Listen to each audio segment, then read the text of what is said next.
Estou aqui embaixo de uma ramagem, não é exatamente uma árvore. Algumas semanas atrás eu já fiz um vídeo embaixo dessa ramagem aqui. Ela foi estruturada de tal maneira que se parece uma árvore, né? Vocês estão vendo aqui, acho que dá pra ver, como é que ela vem caindo assim, ao redor. E aqui embaixo é um lugar muito gostoso, né? Aí fora, aqui é 1,5 metro de distância. Vocês podem ver, eu vou tentar fazer uma ali, ó. Sol direto. E hoje é dia 24 de janeiro de 2016. É um domingo, né? Estamos às 15 horas da tarde. Sol forte. Nós aqui no sul, em geral, os que são daqui preferem o inverno, né? Então toda a temperatura acima de 10 graus é quente demais. Nós temos bastante lenha acumulada aí, do lado, alguns metros cúbicos. Quando vier o inverno, a gente se recolhe para frente da lareira, aquece a casa e é muito gostoso. Mas nosso objetivo aqui é estudar a lição número 8, né? Companheiros de armas. Talvez ficasse um pouco melhor, uma outra expressão, digamos assim, irmãos de armas, né? Mas tá bom assim. Essa lição é do 13 a 20 de fevereiro, né? E nós estamos aqui hoje, eu já falei, 24 de janeiro. Então, um pouco mais de um mês antes. Ó bom Deus, nós te pedimos que nos acompanhes nesse estudo, nesse vídeo. Que seja o teu Espírito a nos iluminar, tanto agora, nesse momento, quanto também quando outros estiverem assistindo. Em nome do Senhor Jesus Cristo. Amém. Disseram um ao outro: porventura não nos ardia o coração quando ele, pelo caminho, nos falava, quando nos expunha as Escrituras? Isso está em Lucas 24, versículo 32, né? Nós vamos estudar esse versículo deixa eu ver quando aqui.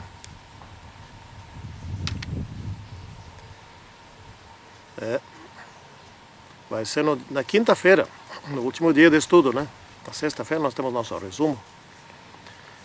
Mas é interessante essa lição aqui, porque Jesus preparou durante 3 anos e meio um grupo de pessoas, eram 12 pessoas, das quais sobraram 11, pois se adicionou mais Tiago, foi Tiago, né? E tinha mais um grande grupo de discípulos, né, que no conjunto formavam 120. Né? E Jesus não trabalhava sozinho. Jesus é o Criador do universo. Ele criou as criaturas, os seres humanos, para serem seres sociais, para interagir entre si. Então ele também não trabalhou sozinho. Ele também é um ser social. Como ser social, ele criou outros seres sociais. E como ser social, ele tinha um princípio, e tem ainda até hoje, sempre vai ter o mesmo princípio. E não tem como mudar esse princípio, vai mudar para qual outro princípio, que é o amor. Ou seja, um amar o outro, ou seja, um servir o outro. Ponto final. Né? Então, Jesus, ele nos criou todos como capazes de interagir uns com os outros. E seremos capazes de conviver na mais perfeita harmonia, desde que nos amemos uns aos outros, né? Então o que hoje está acontecendo no mundo é que o amor está se esfriando, porque a iniquidade está aumentando. E iniquidade é falta de obediência aos mandamentos de Deus. Isto é iniquidade. Bom, vamos aqui ver aquela pescaria que eu achei por demais interessante. Então, Jesus passou o dia ali ensinando, e ele estava à beira do lago da Galileia, né? E que era um lago grande, né? 17 quilômetros por 13 quilômetros, né? Ele tinha uma profundidade média a máxima de 43 metros, né? Quase 30 metros de profundidade média. É um lago respeitoso, né? Vá você nadar num lago desses, de 13 quilômetros de largura, vamos supor que esteja no meio, ondas altas, vento forte, nadar por 6, 7 quilômetros até o outro lado. Bom, Jesus estava apertado ali, espremido na praia, e ele pediu para que Pedro afastasse um pouquinho o barco. Ele entrou no barco e ia falar de dentro do barco. Transformou o barco num púlpito, vamos dizer assim, no estrado, melhor dizendo, né? Onde ele ficou falando, e ali ficou muito bom, né? Ficou adequado. Bom, vemos que tudo ali era rústico, né? Bastante rústico, e Jesus pregava nessa rusticidade, e o povo não queria nem saber do rústico, não rústico, enfim, queriam saber de ouvi-lo. Isso que queriam, né? Bom, os discípulos estavam cansados, estavam com sono, porque tinham pescado a noite toda. Esse era o momento inicial do ministério de Jesus Cristo, era lá no início, bem no início. E eles estavam também desanimados, consertando as redes. Vejam bem, por que estão consertando as redes se não pescaram nada? É que aquelas redes não tem nada a ver com as redes de hoje. Não durava muito pouco, né? Só de arrastar dentro da água ali, rompia aqui e ali, etc. Material rústico. Não sei do que faziam as redes, provavelmente de algodão, né? Fios frágeis, né? Hoje tem redes de nylon, né? São redes que duram muito tempo, não se vê a toda hora algum pescador consertando as redes. Eu já vi fazer isso, mas isso não precisa fazer depois de uma noite e não ter pescado nada. Bom, a pesca naquele lugar tinha que ser de noite. Aliás, a pesca em geral ainda hoje é de noite, né? Com redes, etc. Então eles põem ali, os peixes saem à noite. E de dia, naquele lugar, não pescavam, não adianta nada, né? Pois bem, a certa altura, Jesus terminou o seu sermão, lá ensinou todo mundo, etc. Eu também não vou falar demais aqui, tudo num dia só. Aí virou para Pedro e para os discípulos: olha, vamos até mais adiante ali e lança as redes. Lança as redes quer dizer, vamos pescar. Isso, imagina, só podia ser palavra de amador, palavra de quem não entende nada de pescaria, né? Palavra de quem não tinha prática nenhuma. Mas nesse caso era o Criador, o que criou os peixes, o que criou a água, criou o lago, criou tudo. Eles também lá, tudo, né? O seu Criador entende, sabe, ele criou, né? Enfim, tá bom, por tua palavra iremos, disse Pedro, né? Pescamos a noite toda. Se de noite não deu, imagina de dia, mas por tua palavra nós vamos. Pedro, a essas alturas, já tinha visto alguns milagres de Jesus. Esse era o início do ministério de Jesus. Inclusive a sogra de Pedro já tinha sido curada. Bom, Pedro confiava no poder de Jesus. Mas Pedro não imaginava o que iria acontecer, né?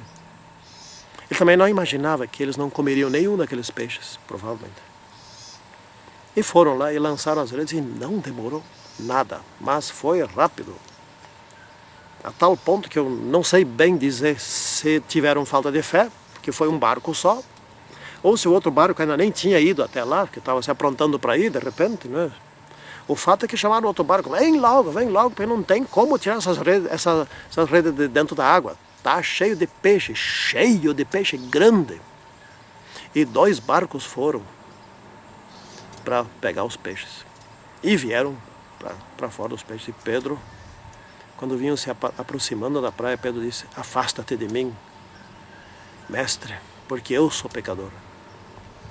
Ele viu que aquele era o Salvador, né? Não tinha como pescar de dia desse jeito. Eventualmente, talvez pescasse algum peixe distraído, mas não, assim não. Aí Jesus disse: vem comigo, de hoje em diante serás pescador de homens. Ou seja, assim como você pescou mais de 150 de peixes, por meu poder, de agora em diante você vai, do mesmo jeito, na mesma intensidade, pescar homens. De fato, poucos anos depois, né, no Pentecostes, no primeiro dia da pregação de Pedro, quase 3.000, não eram 100 e poucos peixes, quase 3.000 homens aceitaram e foram batizados. Não sei se batizaram tudo num dia só, tenho dúvidas, mas não interessa. Naquele dia um número enorme de homens aceitou, né? Bom, vamos continuando aqui. Os discípulos que foram convidados por Jesus, né? Sei que parece uma piada, né?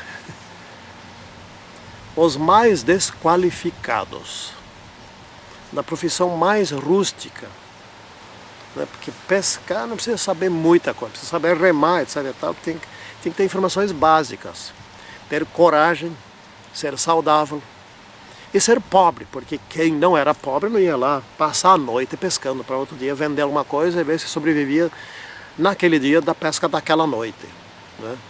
Então era assim. Esses Jesus começou a chamar.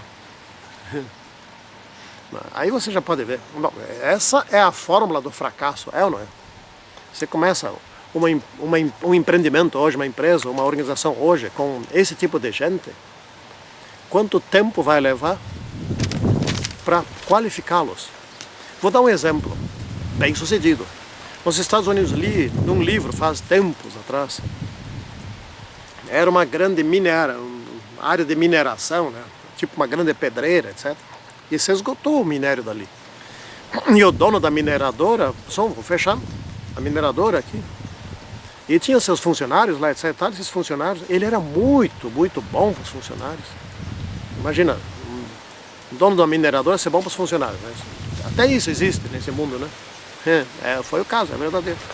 E os funcionários se reuniram e disseram: olha, doutor, nós gostamos muito do senhor, nós queríamos continuar trabalhando com o senhor, etc. E tal. Não sabemos como, mas a gente ama o senhor. E o homem ficou constrangido, ficou triste, mas o que eu vou fazer com esses homens? Lidam com pedras. E ele disse: olha, me deixa eu pensar. Essa história é verdadeira. No outro dia ou dois, sei lá, alguns dias depois, reuniu todo mundo e disse: é o seguinte, tem um plano. Vamos fazer aqui um grande hotel, um spa, um local de turismo, etc. e tal. E vocês vão ser meus funcionários, né? Vou ter que qualificar vocês, vão ter que estudar, vão ter que aprender a ser garçom, a ser guia turístico, a ser, sei lá, um monte de coisa. Vocês vão ter outra profissão, vão ter que ser... Não tem problema, a gente se esforça. Eles amavam aquele homem e se esforçaram. E o empreendimento deu certo. Inclusive passaram a ter salários melhores, num trabalho bem mais aprazível, bem menos torturante, menos estressante, menos cansativo, um trabalho mais nobre. Quando a gente ama, o professor ama o mestre, a gente estuda, a gente se esforça, a gente faz tudo, né? Bom, aqui Jesus escolheu esses homens, mas olha bem quem foi que escolheu esses homens. Era o Criador do universo. É o Criador? Será que o Criador não pode educar esses homens? Pode. Ele educou e deu certo, né? Deu certo. Bom, eu fiz até um comentário na lição aqui, no escrito, que se ele fosse querer escolher pessoas do Sinédrio, não teria nenhum, você só escolheria inimigos. E que escolheria a oposição para estar com ele, né? Mas para o final da carreira dele, 2 do Sinédrio se aliaram com ele. José de Arimateia, né? E mais um outro. Bom, e só esses 2, né? Pois bem, esse Jesus preparou essas pessoas. Estavam com ele por 3 anos e meio. Eu estou aqui dizendo que um curso de 4 anos, um curso superior de 4 anos, tem uma duração de mais ou menos 3.500 horas com o professor, né? Jesus, durante aquele tempo, se a gente for fazer um cálculo aí, dava mais de 17.000 horas junto com ele. Conviveram com ele, né? Tirando só as horas de sono e outras coisas mais, assim, uma média de 14 horas com ele, dá isso, né? Mas ele disse: estarei com vocês durante todos os dias da vossa vida. Então, o Espírito Santo, Jesus, ainda pode continuar nos qualificando durante o restante da vida. Isso dá milhares e milhares de horas. Essa faz a diferença. Convívio com ele, convívio com a sua palavra, convívio com a lição da escola sabatina, convívio com os escritos de Ellen White. não é? Isso nos qualifica. E quando no dia do Pentecostes eles saíram para trabalhar, eles saíram para vencer. E no primeiro dia, 3.000, quase 3.000 se pediram para pertencer à nova igreja de Cristo. No início do dia eram 120 pessoas. No final do dia eram 3.120. E logo mais adiante já eram 5.000 e assim foi crescendo. Esse é um diagnóstico. Quando a igreja cresce bem devagarzinho, cresce, batiza 100, e no ano seguinte tinha 300, vamos dizer, batiza 100, no final do ano tem 300 ou 310, 320, está faltando muita coisa nessa igreja. Está faltando fé, está faltando oração, está faltando poder, está faltando Espírito Santo. Às vezes está sobrando método mundano, às vezes está sobrando música que não presta, está sobrando orgulho, está sobrando poder humano, pode estar sobrando até arrogância, né? Nesse caso aqui, eles tiveram que abandonar todas essas coisas. E quando Jesus saiu para ir ao céu, ainda eles estavam perguntando quem seria o maior. A última pergunta que eles estavam fazendo entre si é: quem será? Ou quando tu vais restaurar o reino aqui na terra? E Jesus já estava a minutos de subir e ele explicou para eles: vocês vão receber poder. E subiu. Eles nem estavam preocupados com isso. Naqueles 10 dias que eles passaram orando, eu acho que isso é uma coisa que está faltando, não está sobrando na oração, está faltando. Orando 10 dias. E aí tiraram, a senhora White diz, as desinteligências. E aí sim, receberam o poder. E quando receberam o poder, bom, é esse poder que nós estamos precisando. Precisamos tirar nossas desinteligências, né? Orgulho, a vontade de mandar, de dominar, de fazer como eu quero, em vez de fazer como está escrito, né? Bom, aí Jesus estava cansado, exausto. Diz: vamos atravessar esse lago aqui. São 13 quilômetros, vamos atravessar. E nessas horas ele era um ser humano, né? Ele era um ser humano. Ele adormeceu profundamente. E aquilo foi noite adentro e o vento forte, etc e tal. E de repente se formou uma tempestade horrível, ondas altas, né? E eles temeram. Jesus dormindo, vou ter que acordar ele. Ele não está nem aí. Eles começaram a ficar assim, mas bom, ele se salva. Eles já sabiam que ele era Deus. Mas nós nos afogamos se esse barco vira. Se o barco vira, eles, sei lá, se salvam. Mas nós, mestre, tu não te importas se nós morremos aqui no meio dessa tempestade? Acorda. Ele acordou, olhou. Sabe o que ele disse? 2 palavras. Né? 2 palavras. Só 2 palavras. Né? E com essas 2 palavras, o mar se acalmou. Aquietai, sossega. Ou as equivalentes. E imediatamente parou de soprar o vento.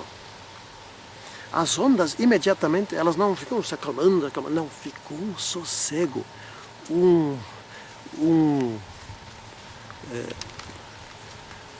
Uns momentos assim, sem nenhum barulho, um silêncio, essa palavra que eu queria dizer, um silêncio total que dava medo. E os discípulos se apavoraram. Eles já sabiam quem era ele, mas aí perguntam: mas quem é esse? Que até as ondas e o vento obedecem. Isso eles ainda também não tinham visto, não imaginavam. Né? O vento obedeceu a um ser humano. Né? Que coisa mais incrível. Isso que eles viram acontecer. Ficaram estupefatos. Que poder é esse? Quem é esse? As ondas obedecem. Porque as ondas não foram se acalmando lentamente, o vento não foi parando gradativamente, levou 1 hora, 1h30, não. Imediatamente ele disse: parem, acalmem-se. 2 palavras. E tudo sossegou. A água ficou aquele plano lindo. Era noite. Era lindo de ver. Como é bom estar com alguém assim, né? Que coisa impressionante. Mas passaram seus meses, passaram seus anos e chegou o último dia. Jesus já fora crucificado, né? Jesus já ressuscitara. Ninguém tinha crido em Jesus Cristo. Ele disse: eu tenho que ser morto, eu vou ser julgado, eu vou ser morto, eu tenho que morrer por vocês, mas o terceiro dia eu ressuscito. Eles não entenderam nada, né? Não entenderam nada, porque a ideia fixa deles era que Jesus teria vindo, o Messias teria vindo para restaurar a nação judaica, o sistema de governo na nação judaica, que ele seria agora outro rei, né?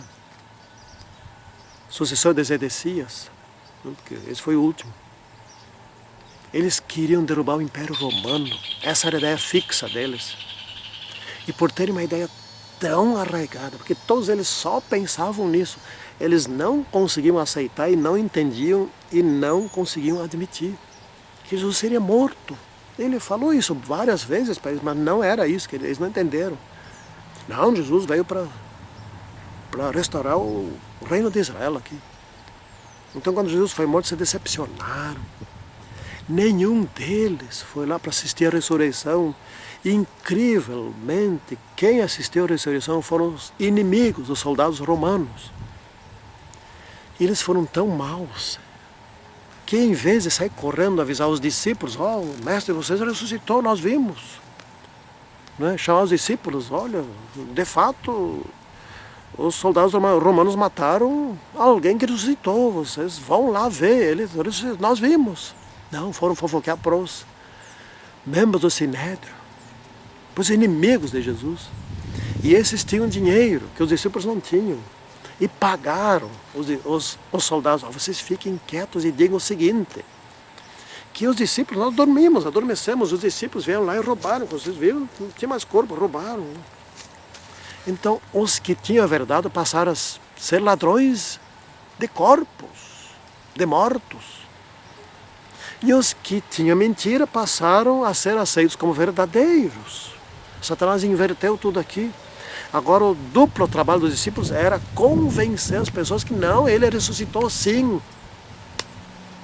Como é difícil, né? Lidar com a mentira. Parece que a mentira é que acerta e a verdade parece que está errada. Os ladrões de um corpo tiveram que provar, tiveram que falar com convicção de que ele tinha ressuscitado. Mas não conseguiram convencer a grande maioria dos judeus, que passaram a persegui-los.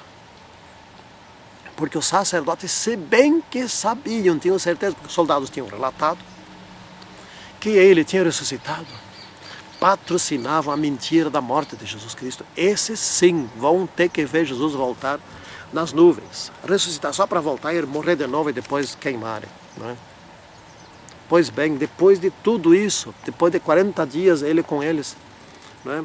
No 40º dia, no último momento com eles, quando eles já estavam no alto daquele morro, Jesus pronto para subir ao céu, sabe o que eles perguntam? Será hoje, será este o tempo em que restaures o reino de Israel? Eles ainda queriam, gente, mas como é que pode? Ainda queriam o reino do céu. Bom, isso aqui é um alerta para nós. O que será que eu estou querendo tanto? Que depois de pregar tanto, talvez eu mesmo pregar, de ter estudado, ter lido, etc e tal, ainda continuo acreditando no que está errado. Será que é a música? Não é? A música pode ser um desses casos.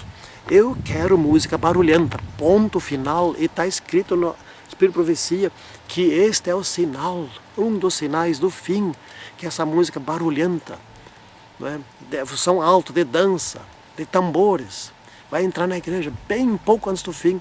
Mas eu não acredito, está escrito, mas eu não acredito, e ponto final, porque eu gosto dessa música, eu quero alentar a igreja, e ponto. Não é? É assim. Aqui também foi assim, eles queriam, porque queriam o Império Romano e ponto. E Jesus disse várias vezes, o meu reino não é desse mundo, eu vou morrer, etc. Depois que ele morreu, ressuscitou, disse, Senhor, será este o tempo em que restaures o reino de Israel? Jesus nem respondeu mais essa pergunta. Tão idiota era a pergunta. Ele disse, vocês vão receber poder para pregar o mundo inteiro. Pronto. E subiu. E disse, fiquem unidos orando. E aqueles 120 ficaram unidos orando. E durante aqueles 10 dias de oração, aí que eles caiu a ficha, que eles entenderam, mas o reino dele não é desse mundo. Mas ele tinha falado sempre isso. E aqueles dois lá que foram para Emaús, mas é verdade, ele falou sempre isso. Pois é verdade, mas é mesmo, mas é verdade. E aí começaram a perceber que era verdade. Não é? E no 10º dia, veio o Espírito Santo prometido. E aconteceu o que nós já sabemos. Né? Bom, voltando um pouquinho, naquele domingo, no dia da ressurreição, aqui na parte de quinta-feira, né? Então, 2 daqueles discípulos, não eram apóstolos, mas eram discípulos, estavam descendo de Jerusalém para Emaús. Isso era uma distância bastante curta, desanimados, tristes, sim, porque não entenderam nada. Essa parte é importante, não entenderam nada, porque queriam o Império Romano. Agora o imperador está morto, o rei está morto, o que adianta mais? Não deu nada certo, está tudo errado. Ele foi vitorioso, eles achavam que estava tudo derrotado, mas como é que pode, né? Mas que coisa incrível. Tinha dado tudo certo, eles achavam que deu tudo errado. E estavam falando, pois é, não adianta nada, pois é, que tristeza, pena, né? E aí apareceu alguém caminhando do lado, o que vocês estão conversando? Pois é, deu tudo errado lá, etc. Você não sabe, você é a única que não sabe, então, porque sexta-feira mataram o mestre, sabe? Mas o mestre não falou assim, que ele viria para morrer por vocês, para ressuscitar no 3º dia, etc. E hoje é o 3º dia, etc. E ele, mas é mesmo. Começou a clarear, começaram a entender, mas ele falou isso mesmo, mas claro que falou, um dizia para o outro, mas é verdade. Esse homem que está falando, ele sabe tudo, é verdade, ele falou. E esse homem fala igualzinho a ele, não é? Mas, pois é, e aí ardia o coração dele, mas é mesmo, caiu a ficha. Que alegria em saber, mas então ele deve estar vivo. Será que já ressuscitou? Onde é que ele está, etc. E tal, e aquele homem falando, e eles perguntando, ele falando cada vez mais, explicando tudo. Até que entrando na casa, ele não quis entrar, etc. Mas constrangeram, ele entrou. E aí pediram para ele fazer a oração. Aí que eles viram, ele levantou as mãos para fazer a oração, eles viram os cravos, viram os machucados na testa de Jesus, talvez vissem também os machucados dos cravos nos pés. É ele! É ele! Ele sumiu. Nem comeram. Aqui, correndo, para anunciar aos outros discípulos. Né? De noite, tropeçaram, caíram, estava escurecendo, estava de noite, mas foram. Chegaram lá, bateram, o que é? Não, ele ressuscitou, estavam faltando fôlego de tanto correr. Ressuscitou coisa nenhuma. Sim, ele estava conosco. Mas, gente, como é dura a cabeça. Mas nós vimos, mas não restou nada. Não, mas nós vimos, estava conosco, caminhou conosco. Não. Aí entra, paz seja convosco. Quem? Fiquem calmos, sou eu. Gente, vamos cuidar um pouco, porque nós podemos ser mestres da Bíblia, podemos ser doutores da lei, podemos ser pastor, podemos ser ancião, podemos ter 60, 70, 80 anos de estudo, de ensinamentos, etc. E talvez não estejamos entendendo o básico. Né? Assim como muitos irmãos aqui do sul não entendem ainda que chimarrão é vício, é droga. Assim como não se entende muito com relação ao vestuário, com relação a pinturas. Não está errado e pronto.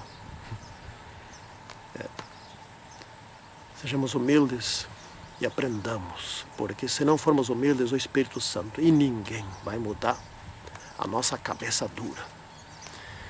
Ó Santo e poderoso Deus, abençoa-nos a todos para que possamos ver, entender, aceitar e sermos transformados. Em nome do Senhor Jesus Cristo. Amém.